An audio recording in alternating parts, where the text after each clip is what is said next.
Maintenance fluid therapy in children. Ensuring fluid and electrolyte balance in pediatrics.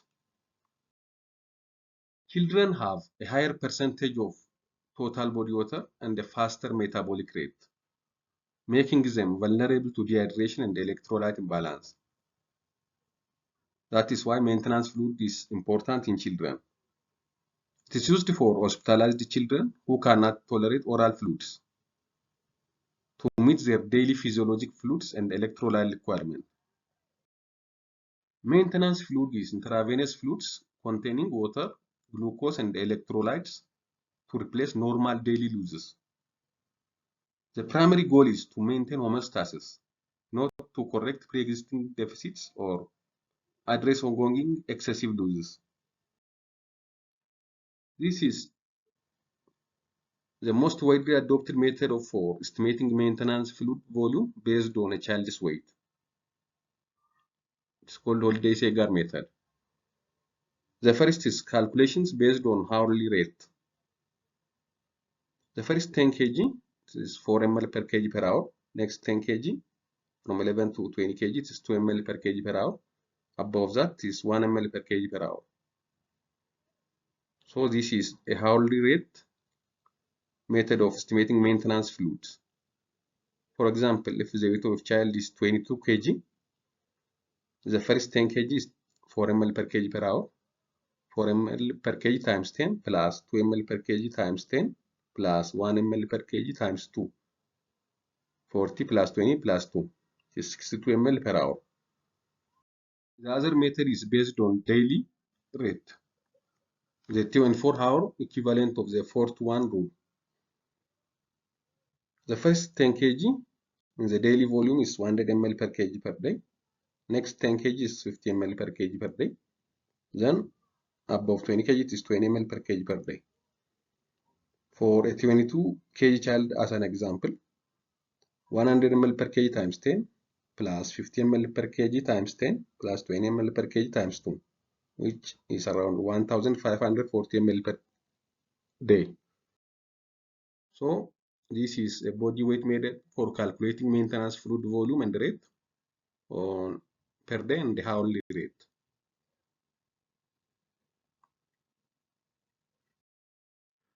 Choosing the right fluid is the most important one. Historically, hypotonic fluids were common, but they carry a risk of hyponatremia due to increased antidiuretic hormone secretion in sick children.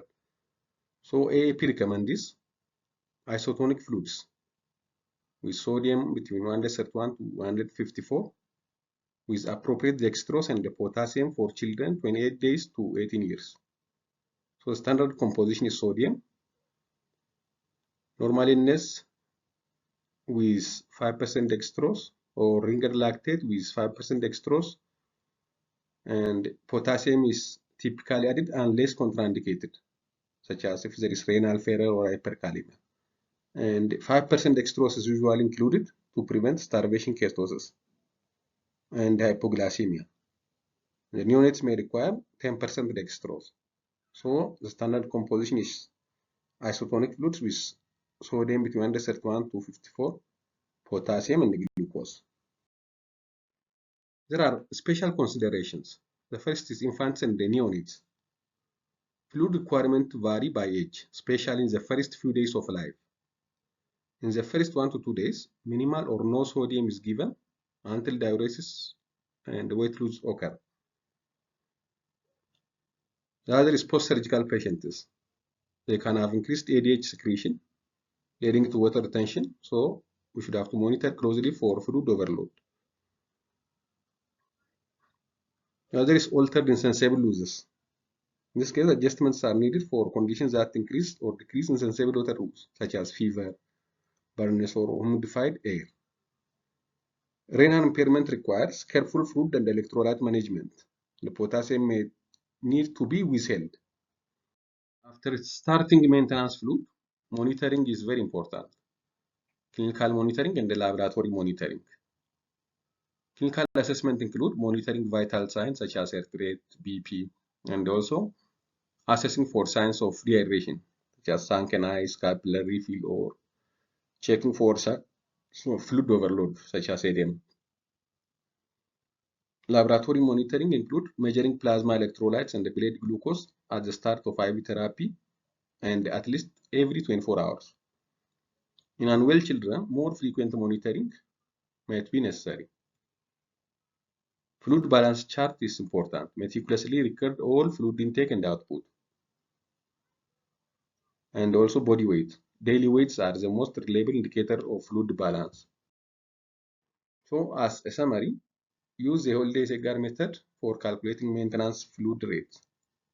And the standard of care of maintenance fluid in children is now isotonic solution, such as DNS.